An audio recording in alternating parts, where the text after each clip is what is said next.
I want to go inside the deadline and take a look at some of the early results. Now, we're only 3 weeks into it, and I know some fans will say, Ken, small sample size, we can't judge yet. No, sorry. With deadline trades, the whole point is small sample size. That's what this is. Now, granted, this is a small sample size within a small sample size, but let's just look at how some of these teams have fared, 5 in particular, just to take kind of an overview of what is going on in the sport with several different clubs. Let's start with a team we just got done talking about, the Padres, and the players that they added at the deadline. They took an unusual approach for them in that they actually tried to round out their roster and not go star, star, star. Well, it hasn't worked. Look at the numbers. Rich Hill, 9.32 ERA as a starter. Scott Barlow, 5.91 ERA as a reliever. Garrett Cooper, decent addition. He's only hitting 208, but his OPS is 780. He's gotten on base, slugged a little bit. G-Man Choi, 0.00 batting average. That's only in 16 plate appearances. He does have 5 walks, which is why he has a .313 on base percentage and OPS right now on the 10-day injured list. So for the Padres, this hasn't given them the boost that they needed. It hasn't really worked at all. All right, let's move forward here. Another team that was quite active at the deadline, that would be the Los Angeles Angels. This hasn't gone so well either. CJ Cron, 217 batting average, 563 OPS. Randall Grichuk, 164 batting average, 529 OPS, both underperforming. Lucas Giolito, he was their big ad, the starter that they thought could really help them. His ERA is 8.14.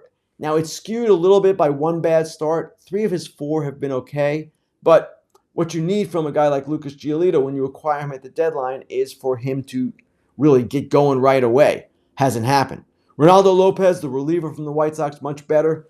But overall, the Angels have played poorly since the deadline. You can't blame it on the players that they've added. It's been a team-wide slump, team-wide malaise. But those moves really haven't helped out very much at all.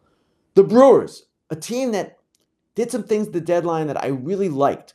Carlos Santana, Mark Canha, Andrew Chafin. Hasn't really worked out so great so far, even though the Brewers continue to lead the NL Central and overall, again, are outperforming their talent, in my estimation. Carlos Santana, his numbers are a little deceiving. Only a 181 batting average, only a 628 OPS, but he does have 6 home runs, including some big ones of late. Mark Canha really hasn't hit much, 228 batting average, 676 OPS. And Andrew Chafin as a reliever has not been what they wanted. His ERA is almost 12. Again, small sample size.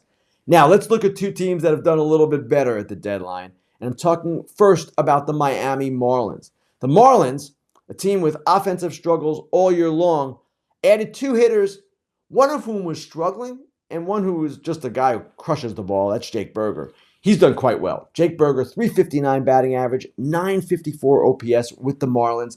Josh Bell was a mess with the Guardians. Yet since joining the Marlins, maybe it's being back in the NL East, I don't know.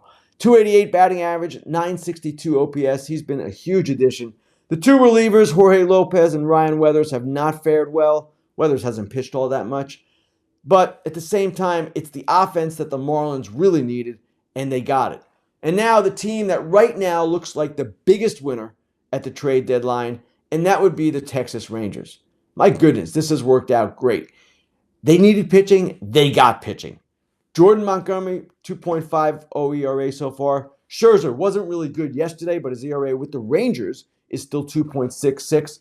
Chris Stratton, the reliever who came with Montgomery from the Cardinals, 1.42 ERA. And Aroldis Chapman, the first edition, the one they made quite some time ago, actually, 1.69 ERA. That is what you want at the deadline. Now, obviously, we've got, 6 weeks left in the season. Things will play out further. And yes, we'll have a better sample to look at. But when you make those moves, the whole point is to get immediate impact. In some cases, that's happening. In some cases, that's not. Oftentimes, the deadline trades prove kind of a nothing burger. They don't really have the impact that we all imagine when these deals are made. But at the same time, we saw it with the Atlanta Braves in 2021. You can change your team with the right additions. And the Texas Rangers certainly have put themselves in a great spot. They haven't played as well in the last few days. Losers of four straight, just got swept by Milwaukee. But the Rangers overall remain one of the teams that I expect to see playing deep into the postseason.